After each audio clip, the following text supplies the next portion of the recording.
صبحكم الله بالخير من الرياض. بداية يومنا إن شاء الله تكون جميلة، طرب، فن حلو، طاقة شابة طحت عليها من السناب. سمعت أغنية حطيتها بالستوري وضربت الأغنية، بحيث أن متابعيني قاموا يسألون منو هذا، شنو الأغنية وكذا.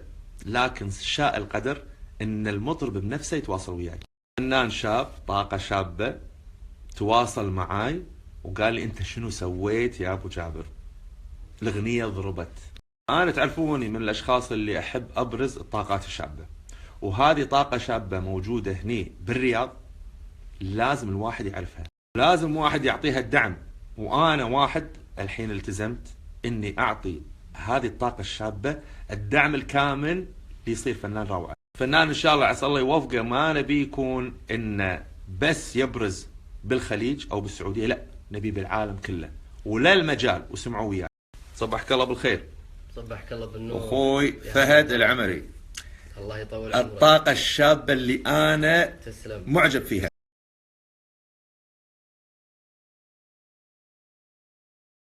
انا فهد العمري، عمري 26 سنه، بديت وعمري تقريبا 14 سنه. انا صراحه تاثرت في فنانين كبار، من ضمنهم استاذ عبد المجيد عبد الله، محمد عبده، طلال سلامه، عباد الجوهر. وانا ابتديت كهاوي يعني، وحبيت آلة العود، ومن بعدها يعني الحمد لله. ان شاء الله طموحي المستقبل راح اكون متواجد في الساحه وبقوه ان شاء الله، وراح نعيد ايام الطرب والزمن الجميل باذن الله. الله في الايام الجايه راح اتعاون مع سمو الشيخ ماجد عسى الله يطول عمره ويشرفني صراحه. شرف لنا، تستاهل. متابعيني ابي اسمعكم كم شغله من هالطاقه الرهيبه. الله يسلمك. سمعوا.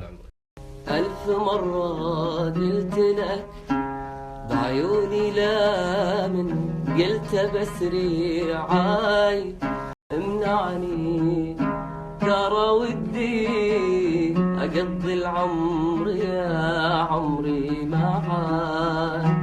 ألف مرة قلت لك لا، قلت ما أقدر، قصدي ما أقدر أحيا يا جاهل بلا. ألف مرة خنتني ودعتني، خاب ظني الشوق بقصع. ألف مرة أرجع الدرب اللي جيته، والمسافة ضعف بين الخطوة خطوة والخطوة سفر. ولمتى والوقت ضايع بين أمس وبين باكر، لمتى وحنا مثل ما احنا من أول يوم. فلا خلاص بالكلام اللي ما نخجل نقوله، ما بقى إلا اللي ما بين السطور وما بين السطور. ما يحتاج، انتوا سمعتوا وشفتوا ابداع، طاقة لازم الواحد يصقلها بمستقبل كبير. قريبا راح يصير تعاون ان شاء الله بشيء مميز، راح ان شاء الله باذن الله نرجع الفن العربي الاصيل سوا انا وفهد. ان شاء الله حبيبي. واللي يبي يسلك اذونه يتابع هالرجال. الله يخليك ابو جابر حبيبي. فن روعة وصوت اروع. موفق ان شاء الله. الكيف كيف لنا نحرقه بالنار ونزله، والوصل لو انقطع عنا لو ورا صنع عنينانا. صح لسانك. حبنك. بخير، ساعة مبارك، الله يحفظك. جزاك الله خير. تسلم، هذا الشيء طيب. اهلا وسهلا كواك الله. شرفتنا، نورت الرياض والله. جزاك الله خير. اهلا وسهلا فيك.